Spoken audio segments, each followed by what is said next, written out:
The country braced for an extremist movement over the weekend. We need to settle down, and coming from the area I live in, Virginia, it's a pretty Trump area. But I would say that we just need to calm down and believe in each other. Members of the far-right group Boogaloo showed up in Michigan, Ohio, and Utah, and arrests were made for people carrying weapons and impersonating police in Washington, D.C.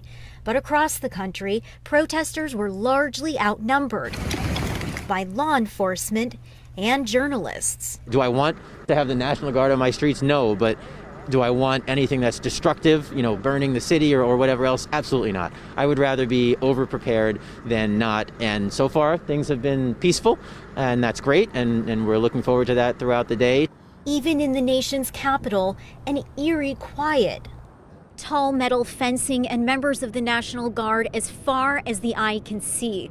The unprecedented security, a lesson learned after rioters stormed the Capitol, sending lawmakers fleeing and causing 5 deaths. This crowd, at least some of them, wary to talk to journalists. Excuse me, would you be open to chatting for a minute?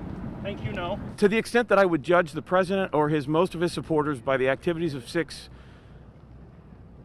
January is the same as taking the worst of the left and saying that that's representative of President-elect Biden. I think it's unfair, and it's not helpful. This Trump supporter didn't want to be named and says no one is changing their minds about the twice impeached president. People are accusing the president of basically inciting the riot. Where do you stand on that?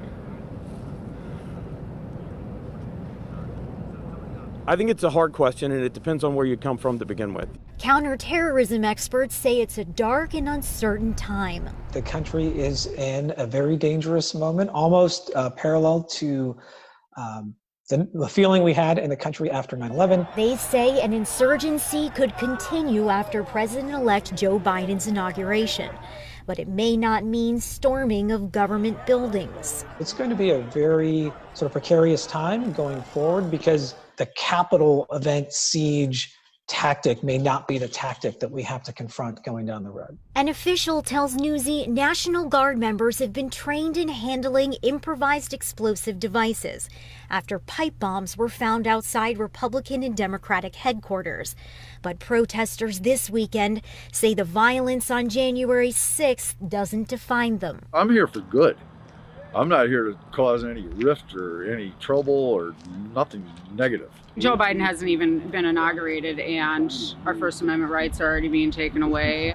With investigations, arrests, and charges underway, the Department of Justice hopes to dissuade more extremists from acting out.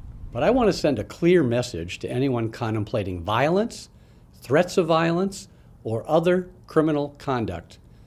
We will have no tolerance whatsoever for any attempts to disrupt the peaceful transfer of power on January 20th that our Constitution calls for.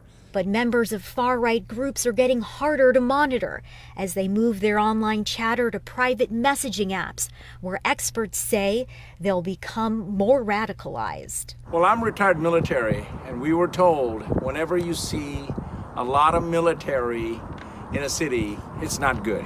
Yeah. So it saddens me to my core. I never thought it would be like this ever in D.C., and it breaks my heart. In Washington, Sasha Ingber, Newsy.